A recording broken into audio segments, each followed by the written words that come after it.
Assalamualaikum, lanjut ketemu lagi di vlog selanjutnya, yaitu hari ini malam jam 10.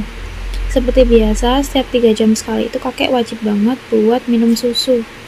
Ya maklum ya, kakek tuh cuma minum susu, jadi udah nggak bisa makan nasi dan lain-lain. Ini aku lanjut istirahat setelah ngasih makan susu ke kakek. Seperti yang kalian lihat, aku tidur di sampingnya kakek. Disediain ranjang khusus buat perawat yang ngejagain pasien, karena setiap pasien itu khusus ngejagain itu cuma satu perawat. Apa udah istirahat ya Mbak Awe di sana jam 10 lebih? Belum. Jadi di rumah sakit itu siaga 24 jam, bukan berarti kita kerja 24 jam. Setiap ada waktu buat rehat itu pasti tak buat baringin badan, maremin mata, meskipun cuman ada waktu 1-2 jam buat rehat malam.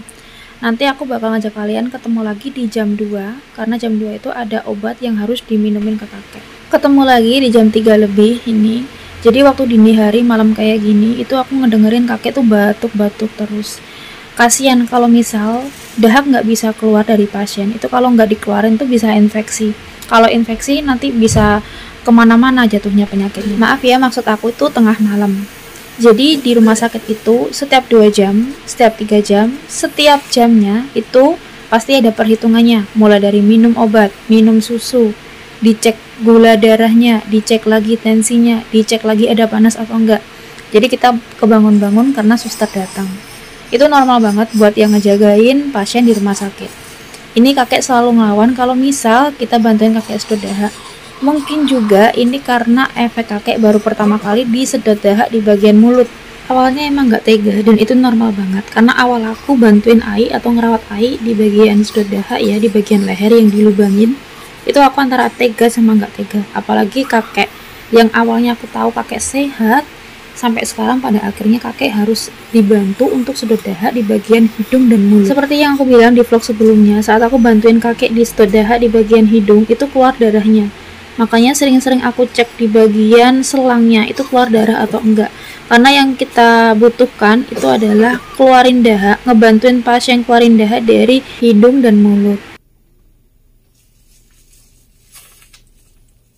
Dirasa udah keluar dahaknya, meskipun enggak semua karena kakek masih belum terbiasa untuk sedot dahak ya. Kasihan juga lihatnya, karena kakek sekarang itu enggak pernah marah. Kakek pun sekarang juga nggak pernah ngeberontak yang macam-macam. Kakek cuman dia ngelawan sebisanya. Karena tenaga pun sekarang kakek juga nggak seperti dulu. Tenaganya juga nggak sefull seperti dulu. Kasihan liatnya. Kakek cuman bisa ngeliatin aku ngerawat dia. Aku di sebelahnya dia.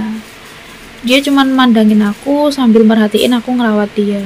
Ya meskipun nggak seperti dulu ya. Kalau dulu tuh masih bisa nyuruh ini itu. Sekarang kakek udah diem, nurut. Sama sekali nggak pernah ada marah kayak gini. Saat kakek kayak gini tuh rasanya tuh seperti ya kasihan liatnya, karena kita tahu sehatnya mungkin ya. Ini aku bantuin tepuk punggung. Jadi tepuk punggung ini gunanya untuk ngebantuin pasien biar dahaknya tuh lancar. Jadi dahaknya tuh nggak ngegumpal di bagian paru-paru, karena kalau ngegumpal terlalu lama tanpa dikeluarkan ya bisa infeksi dan jatuhnya nanti penyakitnya tambah parah. Karena di rumah emang pekerjaan aku itu bantuin pasien buat sedot dahak, yaitu Ai. Jadi waktu di rumah sakit kayak gini tanpa perawat pun aku juga bisa bantuin kakek. Jadi alhamdulillah banget ya, emang pengalaman itu emang penting banget. Apa cauan banyak banget kemajuan. Jadi sebelumnya tuh kakek kalau BAB itu nggak bisa bilang ya, tapi barusan udah tak benain BAB-nya, tak lap badan, terus tak ganti bajunya, ganti spray di spraynya, ganti bajunya ini, kok tidur lagi. Jadi jadwal makannya kakek itu jam 7, jam 10, jam 1, jam 4 sore, jam 7 malam, jam 10.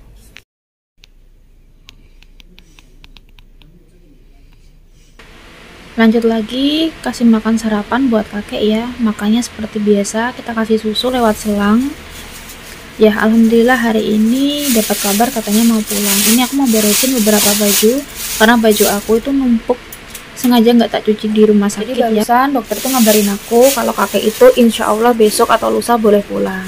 Terus aku kabarin ke majikan kalau kakek itu udah boleh pulang. Ini aku mau beres-beres, rapi-rapi baju, jadi besok tinggal ngebawa, nggak perlu siap atau prepare lagi. Aku emang pakai kresek karena nggak punya tas buat alat mandi, jadi tak jadikan satu sama tas skincare aku. Ya alhamdulillah ya, di rumah sakit ini itu tempatnya lumayan luas, jadi lebih gampang buat naruh-naruh barang. Bawa barang pun nggak terlalu banyak, mungkin cuman bebelan baju, jilbab, jaket kayak gitu. Karena kalau di rumah sakit pasti kalian tahu ya, malam tuh dingin banget. Lanjut lagi, jam berikutnya juga ada perhitungannya juga. Ini terapi, seperti yang aku bilang, terapi FUMO. Ini cocok untuk telapak kakinya kakek yang ngebengkok. Jadi ini tuh dipasang 2 jam sekali, diistirahatkan 30 menit sekali. Jadi ada perhitungannya sendiri, tapi alhamdulillah di sini tuh aku perhatiin bener-bener caranya ngerawat, dapat ilmu juga langsung dari pihak perawat rumah sakit. Jadi di sini aku sambil belajar, sambil banyak pengalaman baru yang aku peroleh dari rumah sakit. Pagi waktunya rapi-rapi, ya mungkin untuk kakek aku duluin. Jadi buat barang-barang aku, bantal-bantal, sarung dan selimut aku, ini aku ketinggalan. Karena ya yang penting itu kakek dulu. Kalau kakek udah semuanya udah beres, udah siap, baru nanti aku gampangan. Jadi maaf banget kalau berantakan ya. Kakek udah kenyang. Sengaja tak taruh sini ya, biar nanti iler metu ben gampang ngelape. Terus kemarin malam kita sudah dahak sampai kumpul segitu. Jadi memang malam tuh beneran nggak tidur gara-gara kakek batuk-batuk karena kebanyakan dahak. Ya mungkin efek obatnya ya, jadi dahaknya tuh sebenarnya bisa keluar. Ciayo, ciayo.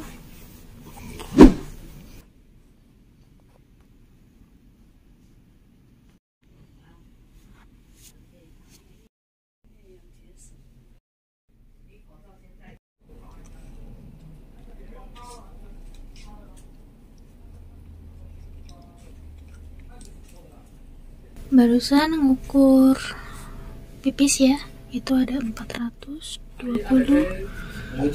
jadi harus ditulis. Terus untuk BAB nya ini juga ditulis ya, BAB nya sekali masih belum dicek sama suster, yang udah dicoretin ini udah dicek sama suster. Nah kayak gini, jadi di rumah sakit ini itu pekerjaannya itu main waktu kayak gitu.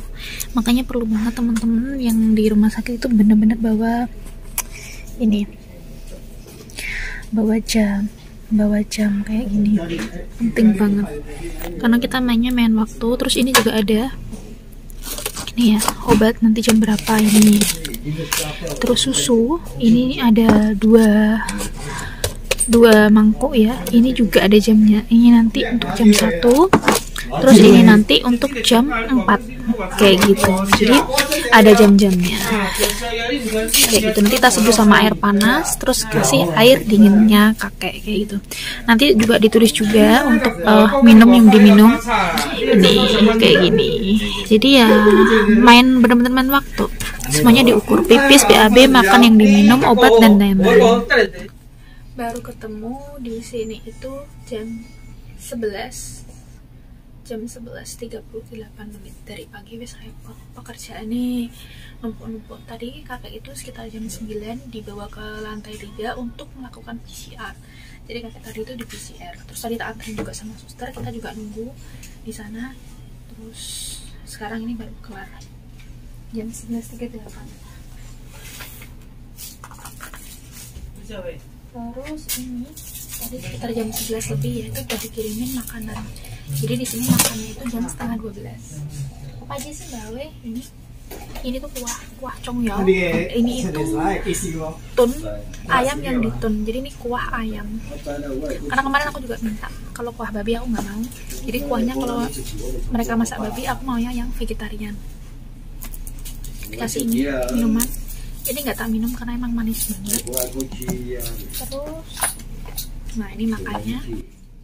Ini sayur terong, sawi, karo apa ya mbak? Awe ini nggak ngerti ini wortel sama kayak rumput laut kenyal-kenyal gitu.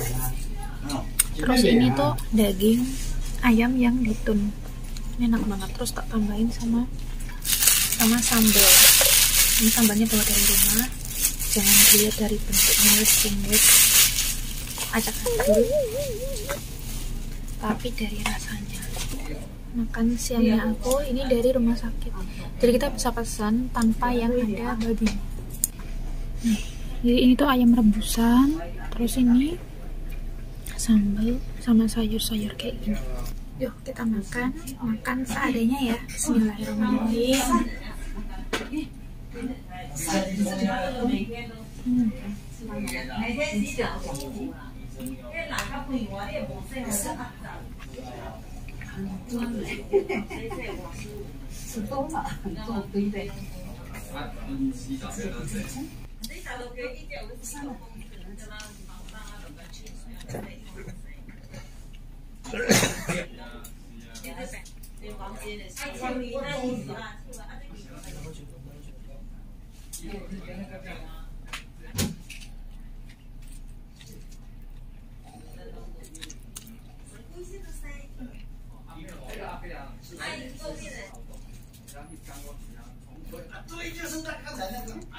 Kasih lihat dalam lemari itu ada tumpukan ini nanti kasihkan ke tetangga karena ini manis. Kalau Aik doyan wis binti makan. Aik ini ada 3.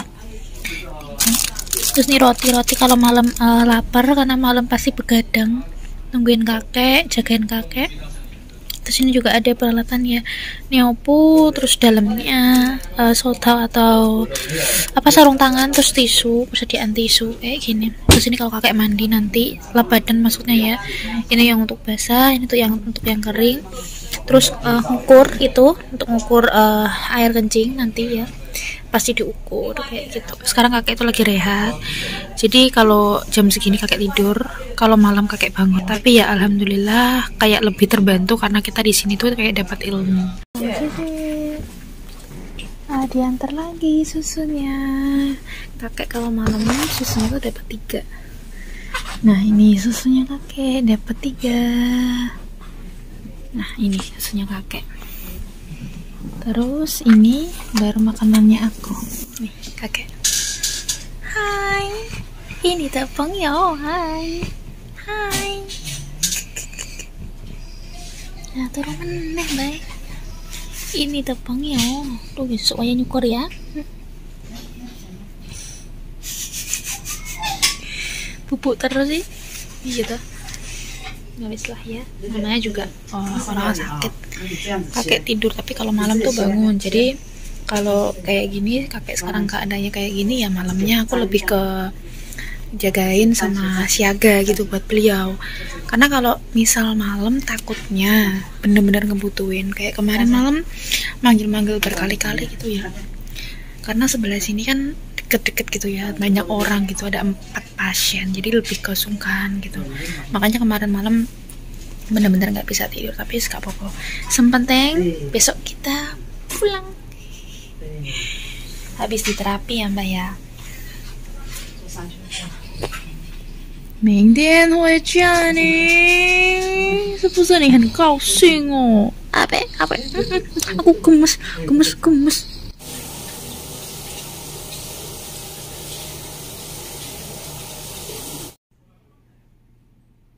Alhamdulillah nggak kerasa ya udah mau maghrib. Hari ini pekerjaan satu persatu tuh udah kelar semua, nggak kerasa banget ya. Ini aku lanjut buat ganti spray, lap badan, ganti sarung bantal, ganti bajunya kakek. Ini satu persatu aku kerjain, tapi lama-lama juga kelar. Alhamdulillah. Gak lupa ya lap badannya kakek sampai bersih untuk khusus pagi sama malam hari. Cuman untuk mengganti sarung bantal, spray dan lain-lain itu cukup sekali pas malam hari. Alhamdulillah udah rapi. Ini udah aku pasang rapi ya. Udah digantiin baju. Ganteng ya baik. Hapang. Oke. Sak minikian anu nih.